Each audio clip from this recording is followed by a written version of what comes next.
Hey guys, another Howdy video on Sunday here. And in the last video yesterday, I threw out a little hint on what I was doing. And the majority of you guessed it, had all kinds of guesses: Bronco, Pinto, Mustang. It's a Mustang, okay? Not too big of a deal. You guys were it was a pretty easy clue, and you guys, most of you got it. But before we get into the car, and I'll tell you about the car so far, I'm going to give you a little bit of history on me that some of you may or may not know, and you may or may not care. If you don't care, go ahead and turn the video off. But I have a little cheat sheet here of things I want to cover, and I'll probably wind up splitting this up a little bit. But the first one is like a little history of me, okay? I graduated high school in 1970. I immediately turned around after high school and asked my dad and my mom if they would pay for me to go to automotive school at Denver Automotive and Diesel College. They did. I did. And I came out of there and immediately got a job with an AMC dealer in Albuquerque. Worked there as a new car make-ready for a little while. As a kid, before that, as you can see up here, I built tons and tons of plastic models. I just always had a fascination for cars and all of that. Went to automotive school, and I got worked for the AMC dealer until the AMC dealer went out of business.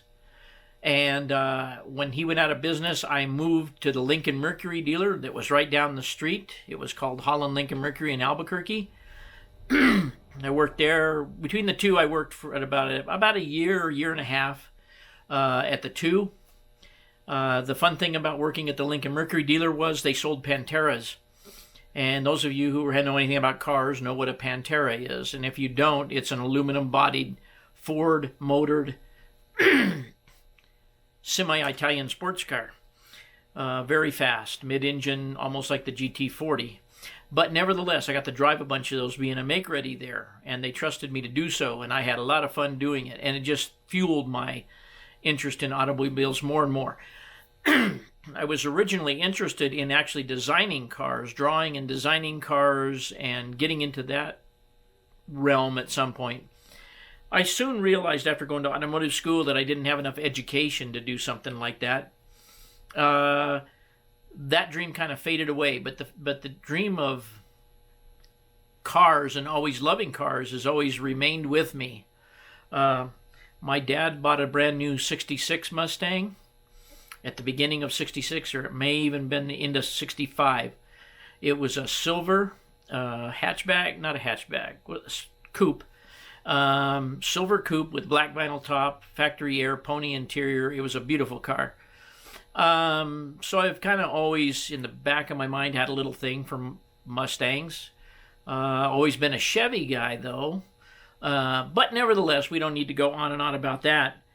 But the point of this is that I always had a fascination for automobiles. I never had the money to have one, okay? The money to have a hot car. Even when I went to automotive school, the first hot car I got to ride in was a GT350 Mustang Shelby. And there again, it made an impression on me. The second car I got to ride in was a 1948 Chevy Impala with a 348 with 3 deuces. That was a pretty sweet car. The third car that I got to ride in from a buddy up there was a 302 Camaro Z28. And a lot of you don't know that Camaro made a 302, but it was a restriction for SCCA at the time. They could only have a certain cubic inch. It was a super fast car. But anyway, there was a guy there that had a Superbird, had a rich daddy, and he had a Superbird. I didn't get to ride in that car, but I got to see a lot of nice cars when I was there. So I always had a desire to have one, have never had the money to have one. What happened was I got sidetracked while I was working on cars at the Lincoln Mercury dealer. Somebody came in and said, hey, they're hiring at the phone company. I went down and applied for the job. My application consisted of walking in, sitting down at a desk where there was a younger black lady sitting across behind the desk, She never looked up from her paperwork. And I remember her distinctly saying, "Can you use a shovel?" And I said, "I think so. I mean, nobody's ever asked me that before, but I said, sure, I can operate a shovel." She said, "You start on Monday." That was my interview for getting a job at the phone company. And so I wound up staying 32 years there, 6 years out at White Sands Missile Range doing the same kind of work, ended up doing fiber optics and that kind of stuff. But that's not important right now. We're going to move on with this. But that gives you a background of how I got sidetracked and never was able to have a performance car. And then you have a family, you can't have one, you know, all that horse manure. So I've always wanted one, never had the money to spend on one. Robin has never been a car person. She knows what she likes when she sees it. We've had a couple, 2 or 3 cars, the Rivieras, the 2 Rivieras we had, and this new Lincoln. When she sees a car that she likes, I kind of go with it because she very rarely ever says anything about an automobile. Ever.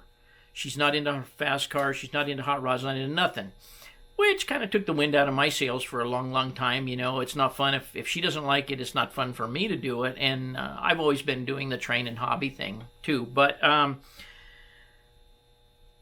I bought that Bronco to just work on it and have something to do. Just goof around with it. And I got to a certain point, and I knew that was about all the work that I could do to it, so I decided to sell it. I was going to sell it, just keep the money, and I had 2 options. And let me stop the camera for a moment, and I'll start it again and tell you what those 2 options were.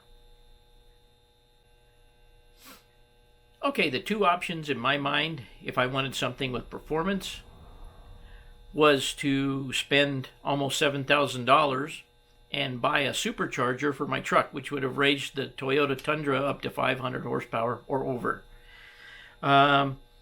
Although we tow the camper with it and stuff, so that makes you think about twice about doing something like that. If you're going to use it for a legitimate purpose, you may not want to mess around with it, make it into a hot rod or a performance car of any kind. So I was on the fence about that and everything. So she asked me if I was going to save the money. I said, yeah, I think I'm going to save the money. I'm just going to save the money. And if something goes wrong with the truck, I'll spend the money on the truck or the car. Well, the car it's got an extended warranty. But in that process, I was always on Craigslist looking at stuff and eBay, and you know, I just like looking at stuff, man. I like looking at videos of guys making hot rods in their garage. I admire what they do, the skills they have. I've never had a garage big enough to do it. Even if I have the talent, I never had the room or the equipment to do it. So I admire all those guys. So in looking around and doing some investigating, over in Alamogordo, I happened to run across a car lot over there that had I believe it was a 2003 Chevy Astro-van. And I know you guys don't know anything about Chevy Astro-vans, but Astro-vans are one of the easiest V8 conversions that a person can possibly do. And it was in terrific condition, had a lot of miles on it, but I didn't care if I was going to change the heart of the car out. So I'm looking at it. I happened to show it to Robin one day. And she kind of, like always, looked at the picture and went, oh. You know, and so I go, well, yeah, that's what I kind of was thinking. And I said, it's real easy to put a V8 engine in. I could have a hot rod and a van that would be useful and blah, blah, blah. You know, just kind of talking to her about it. Well, for about 2 or 3 months ahead of that, I had seen on Craigslist a Mustang. It was way out of my budget, and I'm not even going to tell you guys what my budget is, but let's just be safe in saying it was under $10,000. But I saw this Mustang, and I liked it. And she was in there sewing, and I was at the computer one night, and I said, hey, look at this Mustang up here in Picacho Hills. Isn't that cool? She looked at the car and she says, yeah, that's pretty neat. Well, that's pretty neat is way more than she ever says about any automobile. So I was kind of inspired by it, but the van was in my budget, along with even buying an engine for it was in my budget. But I didn't think anything more about it, and I just went on and on and on. Well, finally I got to the point to we're back to putting the Bronco up for sale. Put the Bronco up for sale. Had two guys bid on it on eBay. Both of them flaked out on me, and I thought, man, this is stupid. Maybe I'd just keep the thing and just leave it here. Well, the one guy that bid on it backed out of it immediately upon the end of the auction. So I shamed him a little bit and everything, and wound up just relisting the Bronco. Well, it was coming up on I believe it was a Thursday, and we had been working our butts off all week, and she was working on bookkeeping and stuff at her computer, and I was going to ask her that afternoon, hey, well, let me back up a little bit. Pardon me. Let me back up a little bit in that out of the clear blue one night we were sitting there, and she said, whatever happened to that Mustang that was up in Picacho Hills here? She never says anything about a car. Never to me about a car that I'm interested in. She never does. So I was astounded. So a couple days later I said, why did you ask me about that Mustang? And she said, well, in reality, if you're going to get something, I'd rather see you get a decent car and something you really want rather than that van. She said, I'm not really interested in you messing around with that van, and we've had vans and all that stuff. And I thought, okay, so I kind of left it at that. And then it was on, I believe last Thursday. And I had done a bunch of reading on these Mustangs. I was going to ask her in the afternoon if, hey, would you like to go look at this Mustang just to see what it looks like? Well, before I even had a chance to do it that afternoon, she finished up her bookkeeping work, and she came to me and said, hey, how would you like to go look at that Mustang up in Picacho Hills? I said, I would love to go look at the Mustang in Picacho Hills. So we made an arrangement with the man, and I'm going to stop the video right here, and I'll continue on with the rest of the story here. Okay, so what we did is we got in I gave the gentleman a call, and it had been on there for a long time. And here's the downside of it. I don't know if it's a downside. I'll explain it later. It had a salvage title. I have bought 2 or 3 cars with salvage titles that had been rebuilt. Okay, I have never had an issue with one. I'm assuming I won't have an issue with this one. But anyway, because I'm going to drive the car, and I'm not looking to make money on it and resell it or anything, and it'll be my first performance car in my entire life, which makes me almost giggly, if you might say. After all these years, I'm 67 years old, and I finally get a performance car. And I'll explain the car to you in a minute. But it had a salvage title. So it had been on eBay on Craigslist for quite some time. So I called the gentleman. His name was Barry. I said, Barry, do you still have the Mustang? Yeah, I still have it. I wasn't in any big hurry to sell it. And I said, okay, do you mind if we come look at it? So we drove up to Picacho Hills, which is just on the other side of town here, to look at it. Guy has a real nice house and everything, has several cars outside, nice guy. And the Mustang's parked there. And I will explain to you now what the Mustang is and what I know about the car. It is a 2008 Mustang Bullitt tribute car. If you do any kind of research or if you know anything about Mustangs, the Bullitt tribute car is a tribute to the Steve McQueen car in the movie Bullitt, where he played a character named Frank Bullitt. And Ford did them in 2001, which was an ugly body style that didn't even come close to looking like the movie car, and it had very few things changed on it. Then they did it again in 2008 and partially into 2009 with a total of about 6,000. To my understanding, everybody has different figures here, but to my understanding, reading Wikipedia and stuff, there was about 6,550 some cars of them made. Each one of them is individually numbered. This car number is 1925. So it was part of the early part of the first third of cars made. So we talked to Barry. Barry says, oh, here, you want to take it for a drive? So I get the keys to it, and we get in it, start it up, and I will get into that later. Start it up. Robin gets in. She sits down, and she never does this. It's a 5-speed. It's a 4.6 V8 with 315 horsepower and a 5-speed. I get in the car. I go down the driveway. We start heading up the street. The exhaust note is, I can't even explain it. It's the perfect V8 sound. But we're going up the street. We get out to a little main street, and I goose it up the street just a little bit. I didn't break the tires loose or anything, but I just goosed it up the street, went up to the top, turned back around, come back, and just drove the car, checked the brakes, just checked everything out. I happened to look over, and there she was sitting there with a smile on her face. And I thought, this just never happens. So we get back over to Barry's house.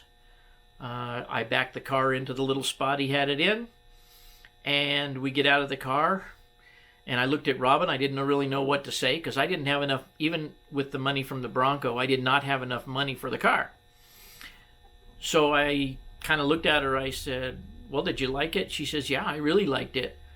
And I said, I kind of looked at Barry. I looked back at her and I said, so what do you want to do? And she said, well, I suggest we put a deposit on it.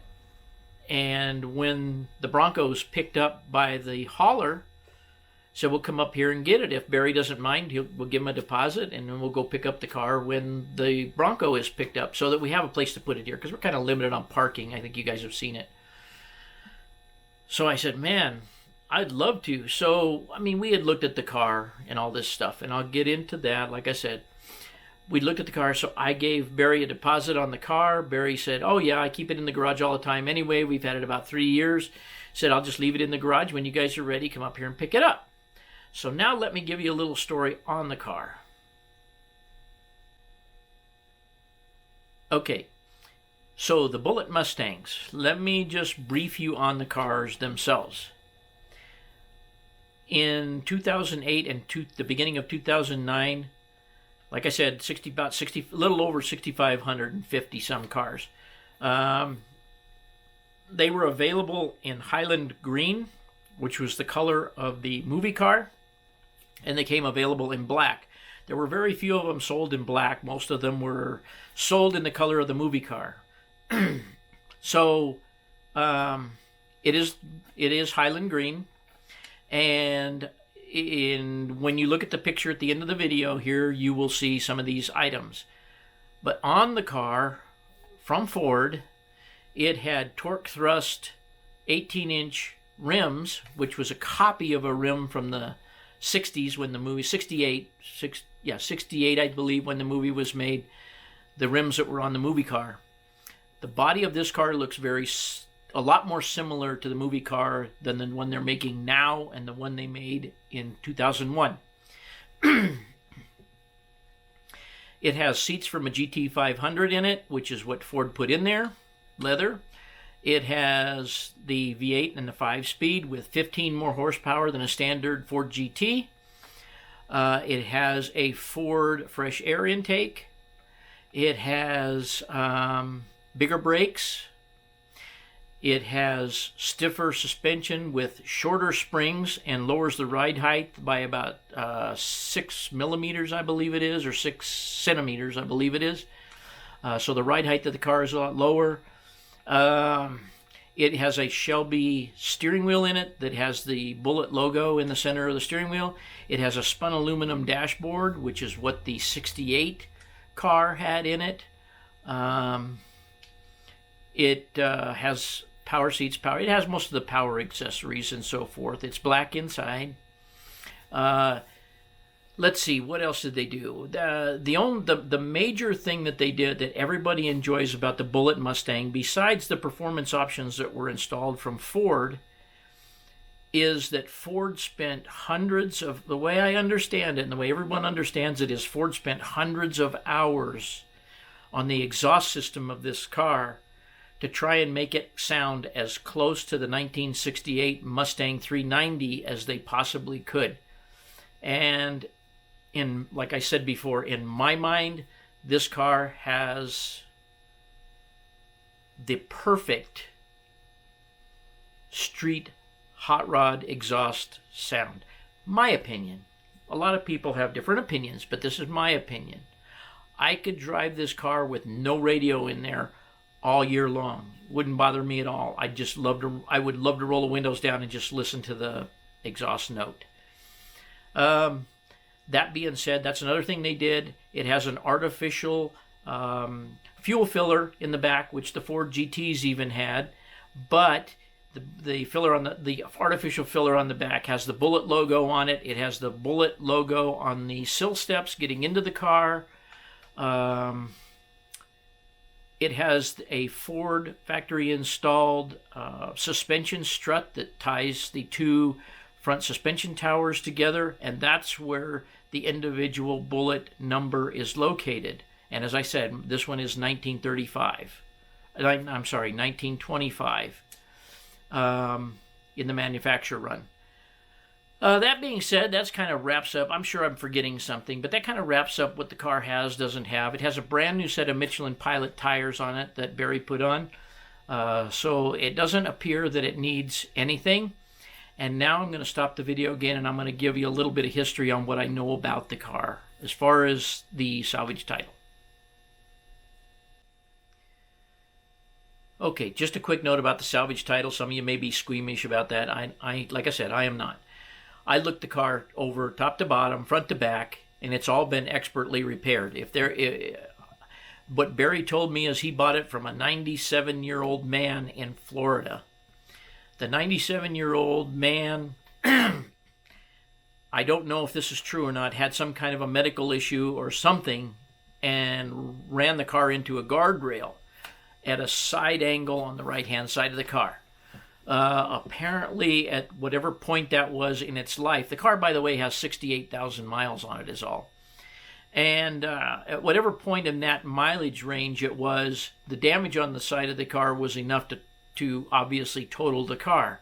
Well, someone got it and rebuilt it. It was not Barry, but someone rebuilt the car. Barry bought it as a salvage titled car also. So he doesn't know a whole lot about the history of it or anything, but I looked inside all the fender wells, I looked inside the trunk, I've looked inside the engine compartment, I've looked everywhere, inside the doors, opened and closed all the doors, the windows all shut properly, the lines all match up. Somebody did a very good job on repairing the car. So the fact that it has a salvage title, all it did for me was lower the price down enough that I could afford the car. So I'm going to drive the car. I don't have any intention of ever selling the car. And in fact, I was going to tell you guys I'm going to name the car Lisa, because that's Robin's middle name, and that was her grandmother's name, and she's okay with that. She doesn't understand the concept of naming a car, but and maybe a lot of people don't, but that's what a lot of guys do with their cars. And really, right now, that's about all I know about the car.